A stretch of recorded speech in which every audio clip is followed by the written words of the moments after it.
하나님 말씀 봉독합니다. 요한복음 6장 1절부터 21절까지. 한 가지 더 말씀 강조하는 것은 교육부서 행사가 이번 주 집중되어 있습니다. 유치부가 지금 오늘까지 성경학교를 하고 청년부가 오늘 나가서 내일 모레까지 강화해서 진행이 됩니다. 청소년부는 이번 주말에 진행이 됩니다. 위에서 기도해 주시고 또 교사들 격려해 주시기를 바랍니다.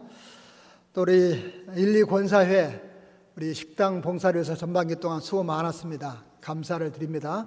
또 한 달 쉬었다가 후반기에 또 아름답게 봉사해 줄 줄로 믿습니다. 감사합니다. 요한복음 6장 1절 말씀부터 21절까지 제가 먼저 읽겠습니다.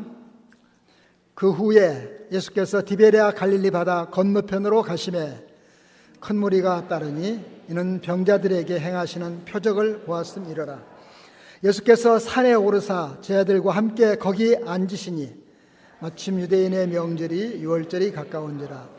예수께서 눈을 들어 큰 무리가 자기에게로 오는 것을 보시고 빌립에게 이르시되 우리가 어디서 떡을 사서 이 사람들을 먹이겠느냐 하시니 이렇게 말씀하시면 친히 어떻게 해하실지를 아시고 빌립을 시험하고자 하십니다. 빌립이 대답하되 각 사람으로 조금씩 받게 할지라도 200데나리온의 떡이 부족하리이다.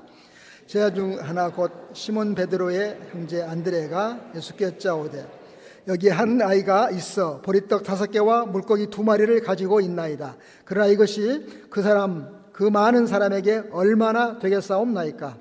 예수께서 이르시되 이 사람들로 앉게 하라 하시니 그곳에 잔디가 많은지라 사람들이 앉으니 수가 5,000명쯤 되더라.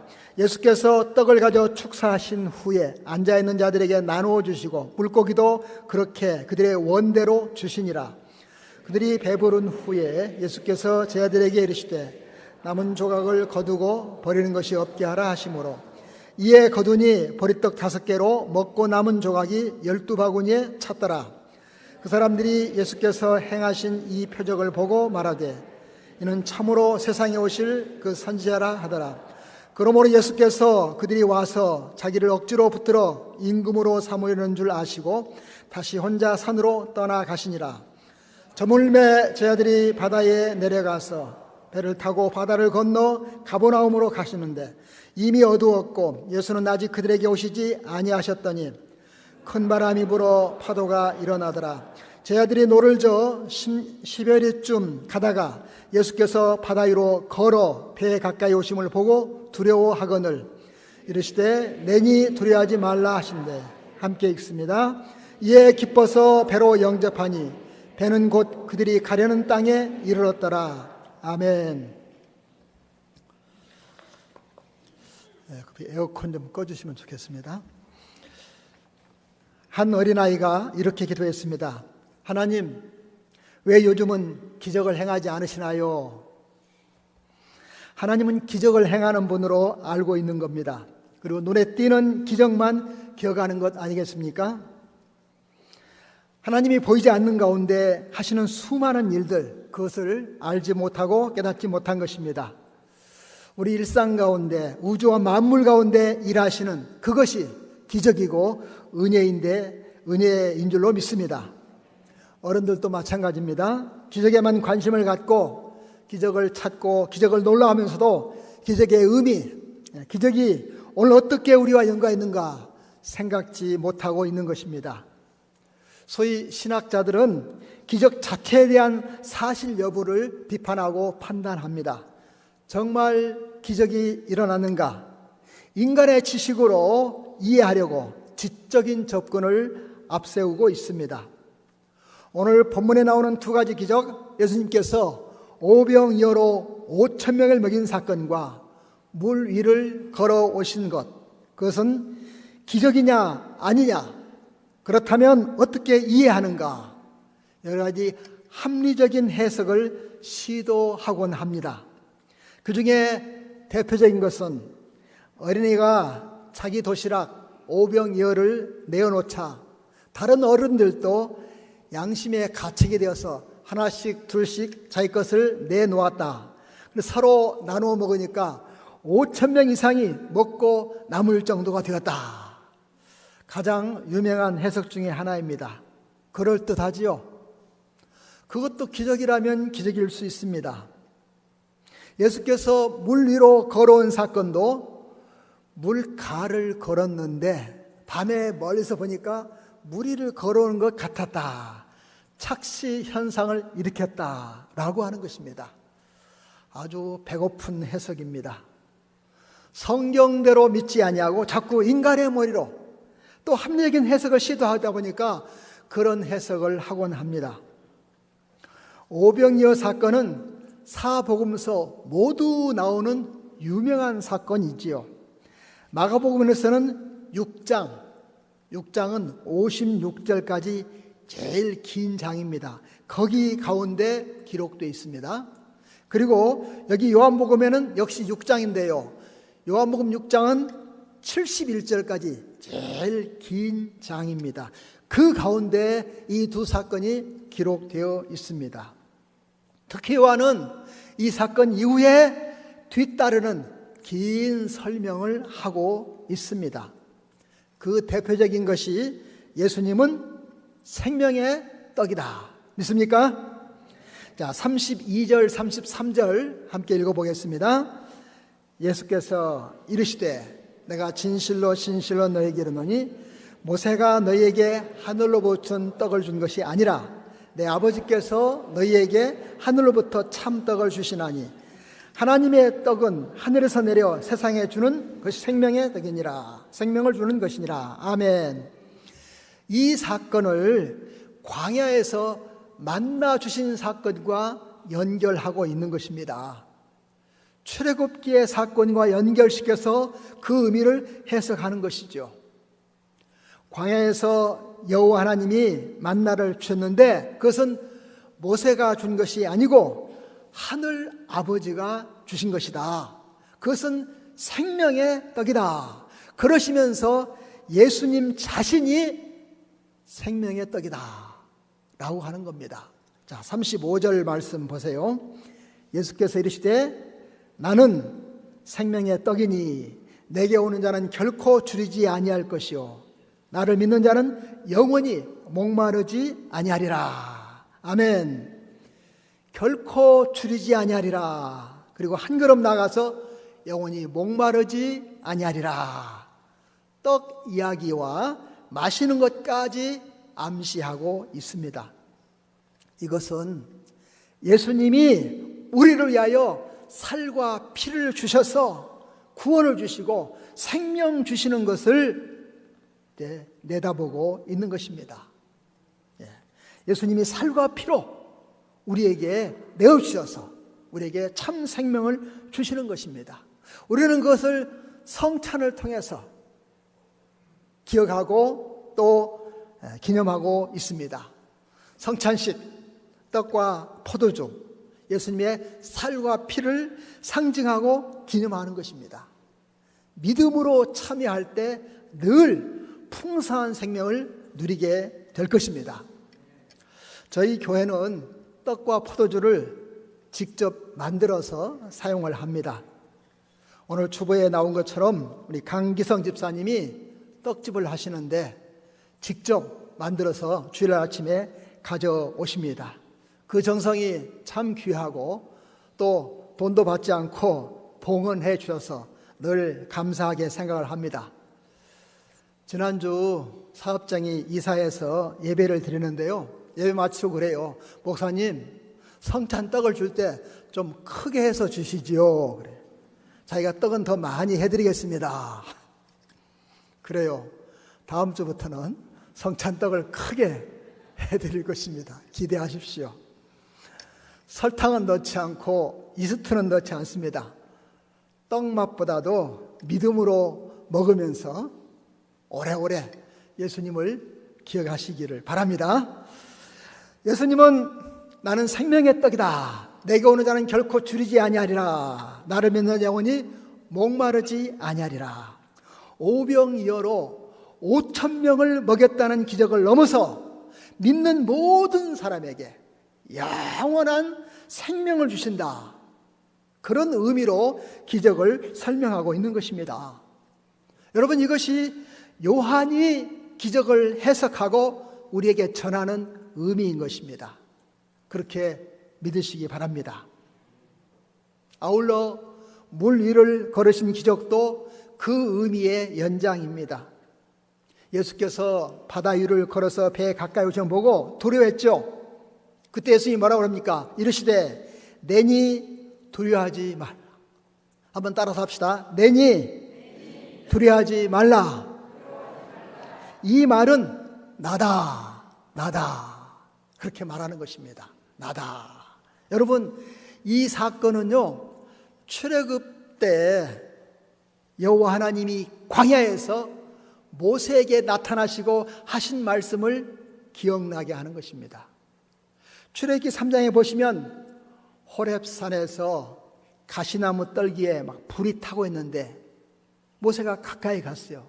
그때 하나님이 모세야, 모세야, 가까이 오지 마라. 이것은 거룩하니 내 신발을 벗어라.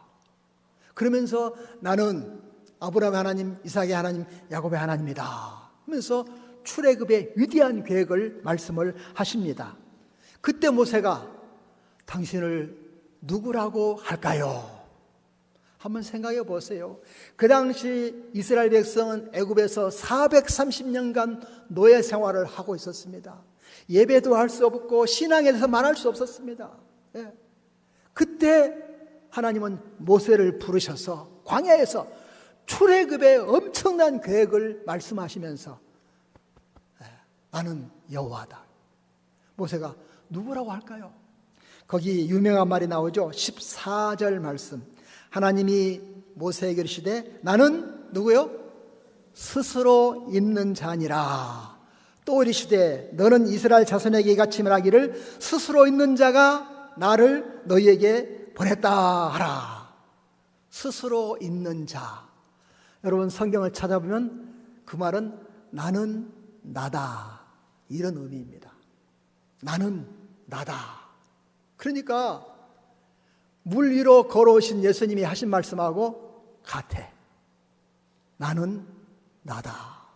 하나님만 그렇게 말할 수 있고 하나님의 아들 예수만이 그렇게 말할 수 있습니다. 예수님은 바로 내가 하나님의 아들이다. 하나님과 같은 분이라고 말씀하고 있는 것입니다. 여러분 이 사실을 깨닫기 바랍니다. 물 위에 걸어오셨다. 기적 그 자체보다 그는 여호와 하나님과 같은 분 하나님이시다. 이런 의미로 말하고 있는 것입니다. 세월이 흘러서 사도 요한은 나이가 90 가까이 됐을 때 지나온 세월 속에 예수님과 예수님 하신 일들을 생각하고 묵상하고 그 의미를 실어서 요한복음을 기록한 것입니다. 그래서 우리가 요한복음 볼 때 그 사건과 사건의 의미를 함께 볼 수 있고 후대에게 전해주고 있는 겁니다. 그러니까 인간의 지식을 넘어서 사람의 생각을 넘어서 예수님의 시각으로 사랑의 지식을 가지고 행하신 일들이다. 이렇게 증언하고 있는 것입니다. 광야에서 날은 저물고 사람은 많고 어디가 뭘 사 먹을 수 없고 예수님은 무리들을 불쌍히 여기셔서 뭘 주고 싶은 겁니다. 그래서 제 아들에게 뭐 줄 거 없느냐 하니까 안드레가 어린아이 가지고 있는 보리떡 5개, 물고기 2마리를 가지고 왔어요. 하는 말이 이것뿐인데 이 적은 것이 이 많은 사람에게 무슨 소용이 되겠습니까? 여러분 이것은 사람의 생각입니다. 사람의 계산입니다. 그렇잖아요? 그 많은 사람에게 5병이요 어떻게 일이 되겠습니까? 그러나 예수님은 들어서 축사하시고 그들에게 나눠주시면서 이것은 생명의 양식이다. 어쩌면 이것은 바로 나다. 예수 자신을 주는 것처럼 그것을 나누어 주신 것입니다. 엄청난 의미를 담고 있는 것입니다. 예수님의 지식과 예수님의 생각은 전혀 다르게 보고 계산한 것입니다. 사랑하는 여러분, 그 자리에 5,000명만 먹인 것이 아니지요. 훗날 전도하고 선교회를 통해서 예수 믿고 교회 나오는 모든 사람들, 우리까지 포함해서 수억 명에게 생명의 양식을 주신 것 아니겠습니까? 어쩌면 우리도 믿음으로 성찬을 받을 때 그 벳세다 광야에 참여하는 것입니다. 믿으십니까? 그 자리에서 생명의 떡을 나누는 것은 모든 믿는 자에게 살과 피를 주시는 예수님을 상징하고 있는 것입니다. 그래 그것은 보통 기적이 아니죠. 기적 중에 큰 기적이라고 생각합니다. 오병이어 사건은 물 위를 걷는 사건하고 항상 같이 나옵니다. 성경 어디를 봐도 그렇게 기록이 됩니다. 즉 말하면 오병이어를 일으킨 분이 바로 나다, 하나님의 아들 예수라고 하는 것입니다. 오병이어는 여호와 하나님, 그분이 하신 의미가 되는 겁니다. 그래서 이것은 성경의 기적을 넘어서 그 기적의 의미를 붙잡아야 할 것입니다. 성경과 역사를 넘어서 지금도 우리 일상 가운데 모든 것이 기적이요 은혜인 것을 깨닫기 바랍니다. 하나님은 왜 요즘 기적을 행하지 않으십니까? 어린아이의 단순한 기도, 그것은 기적만 받는 신앙입니다. 그러나 그 어린아이가 태어나서 기도할 만큼 잘한 것 자체가 기적인 줄 믿습니다. 그렇지 않겠습니까? 그리고 그 어린아이가 앞으로 일생 동안 건강하게 자라서 하나님의 큰 일꾼 될 것, 기적은 계속 될 줄로 믿으시기 바랍니다.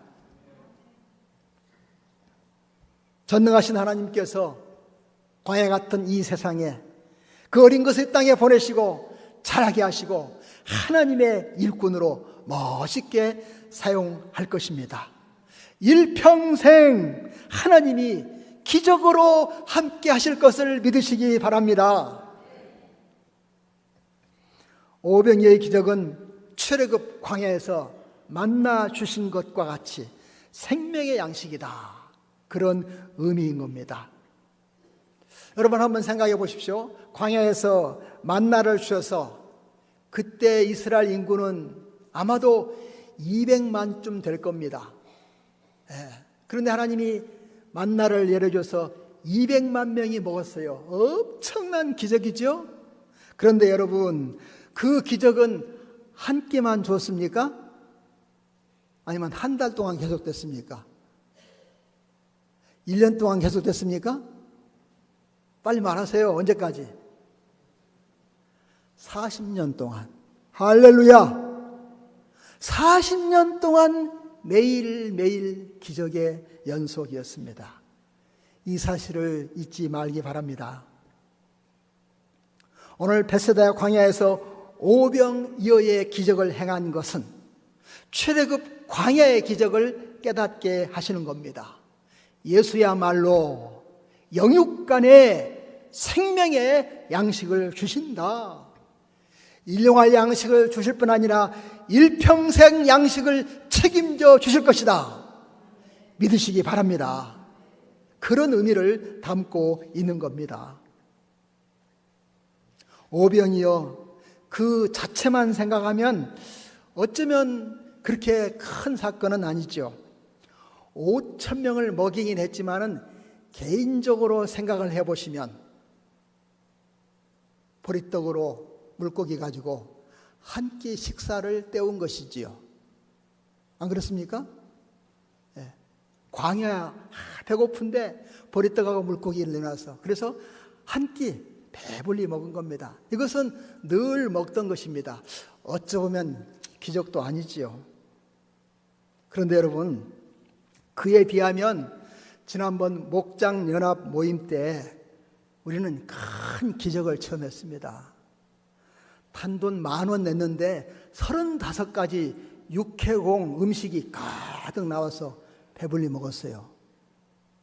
이런 기적 아니에요? 죄송하지만 우리 교역자들은 6주 연속 그 뷔페를 먹었습니다. 그리고 지난주 우리 33목장 이사 예배를 드렸는데 거기서 또 출장 뷔페를 시켜가지고 7주 연속 주일 저녁에 뷔페를 먹었다니까요. 기적이면 기적이죠. 기적 자체보다는 기적의 의미를 찾으라. 오늘 본문의 제목을 기억하시기를 바랍니다. 설교를 듣고도 묵상하고 생활 속에 적용하는 것이 중요합니다. 모 집사님이 우리 목장연합 때 간증을 잠깐 했습니다. 목사님이 그 벌레들의 축구 시합 이야기를 했는데 아주 인상 깊었다는 얘기입니다. 아마 그 벌레는 진해였을 것입니다. 자, 벌레들이 축구 시합을 하는데요. 진해는 준비가 너무 더뎌가지고 안 나오는 겁니다. 전반전이 끝났는데도 안 나와. 그래서 친구들이 야 진해야 빨리 나와. 왜 안 나오니? 그랬더니 나 지금 신발 신고 있어. 진해의 발이 몇 개인지 아십니까? 네이버 빨리 물어보세요. 예. 최소한 15쌍 30개 발. 예. 근데 원래 진해는 진해 이름이 100이라는 상징이에요. 그래서 175개까지 있대요. 그러니까 그거 축구화를 신으려면 얼마나 많은 시간 걸리겠어요. 그래서 모든 사람은 형편과 처지가 다르다. 예, 이해해주고 기다림이 필요하다. 아주 탁월한 적용을 하신 겁니다. 브라우닝이란 시인이 이런 글을 썼습니다. 앞에 한번 같이 자막을 보고 읽어봅시다. 브라우닝의 시 같이 읽습니다. 땅이 하늘로 꽉 차고 모든 잔가지들이 하나님으로 불탈 때 볼 줄 아는 사람은 신발을 벗지만 다른 사람들은 떨기나무에 둘러앉아 열매를 딴다. 이건 출애굽의 가시덤불에 불이 타는 장면을 시로한 것입니다. 땅이 하늘로 꽉 찰 때 하늘이 내려온 거죠. 잔가지들이 하나님으로 불탈 때 볼 줄 아는 사람은 신발을 벗어요. 근데 그러지 못한 사람은 떨기나무에 둘러앉아서 열매를 딴다. 이렇게 노래하고 있습니다. 성경과 신앙에서 신비, 그 신비를 넘어 일상 속에서 숨겨진 신비를 찾을 수 있기 바랍니다. 하나님이 왜 요즘은 기적을 행하지 않습니까? 기도했던 그 아이, 이제 장성해서 일생 동안 수많은 신비를 볼 수 있어야 할 것입니다. 사랑하는 여러분, 정말 그렇습니다. 뒤돌아보면 모든 것이 은혜요, 모든 것이 기적, 모든 것이 신비인 것을 깨닫기 바랍니다. 그러므로 성경의 기적이 진짜 일어났는가? 그 자체보다도 오늘 나에게 어떤 의미를 주느냐? 이걸 찾을 수 있어야 합니다. 요즘 먹고 살기가 힘들지요. 항상 그렇습니다. 모든 사람이 먹고 살기 힘들다. 그렇습니다. 그래도 이 여름에 먹고 사는 일을 잠시 멈춰서서 자연 속으로, 이웃 나라로, 세계로 나아가시기 바랍니다. 할 수만 있으면 여름 휴가를 떠나십시오. 더 멀리, 더 깊이, 더 자세히 하늘을 보고 바다를 보고 별들을 보기 바랍니다. 발밑에 작은 모래 하나와 수많은 별들 속에서 크신 창조주 하나님, 우리 아버지를 만날 수 있기를 바랍니다. 일상 속에서, 우주 속에서 하나님의 기적을 발견할 수 있기 바랍니다. 그리고 그분이 우리 아버지시고 그분이 이 모든 것을 나에게 선물로 주셨다. 깨달아 알기를 바랍니다. 여행 중에 지나오고 밟은 모든 땅들이 하나님의 선물, 내 것이다. 이런 억지 주장을 해보시기 바랍니다. 시편 말씀은 하나님은 별들의 수요를 헤아리시고 별들의 이름을 지어 부른다고 했습니다. 저는 그 시편을 볼 때마다 감동. 별이 몇 개나 된가? 이것도 놀랍지만은 별들의 이름을 하나하나 지어 부르신다고 노래합니다. 그 하나님이 우리들을 향한 생각이, 계획이 너무너무 많아서 말로 다 할 수 없다. 이렇게 시인은 노래하고 있지 않습니까? 나를 향한 하나님의 생각과 하나님의 계획이 말로 다 할 수 없다는 사실입니다. 그러므로 여러분, 쉼 가운데 은혜를 받으면 일하면서 돈 버는 것보다 더 부유하고 행복을 누리게 될 것입니다. 사랑하는 여러분, 우리는 떡으로만 살 수 없는 존재입니다. 영적인 존재입니다. 말씀으로, 은혜로 살 수 있고 그것이 진정 우리를 부유하게 할 것입니다. 오병이어의 기적, 물 위를 걸으신 기적, 광야 같은 세상을 살아가면서 두려워하지 말라, 염려하지 말라, 먹고 사는 문제에 빠지지 말라, 이 말씀을 기억하시기 바랍니다. 믿음으로 모든 염려, 걱정을 주님께 맡기고 주님과 동행할 수 있기를 바랍니다. 예수님만이 생명의 양식이 되시고 오직 예수로 산다 고백할 수 있기를 바랍니다. 성의 기적이 내게도 내 평생 일어난다 믿음으로 기대하며 나아가시기를 바랍니다. 주님 여전히 살아계셔서 이 세상 사는 동안 일용할 양식, 일평생 양식을 주실 것입니다. 그리고 영원한 그 나라에 가서 얼굴을 배울 때 당신이었군요, 얼굴과 얼굴을 대하여 영원히 함께 살아갈 것입니다. 사랑하는 여러분, 오늘 또 일상 속의 기적을 보면서 믿음으로 주 안에서 쉼을 누리시기를 축원합니다. 예수로 사시기를 바랍니다.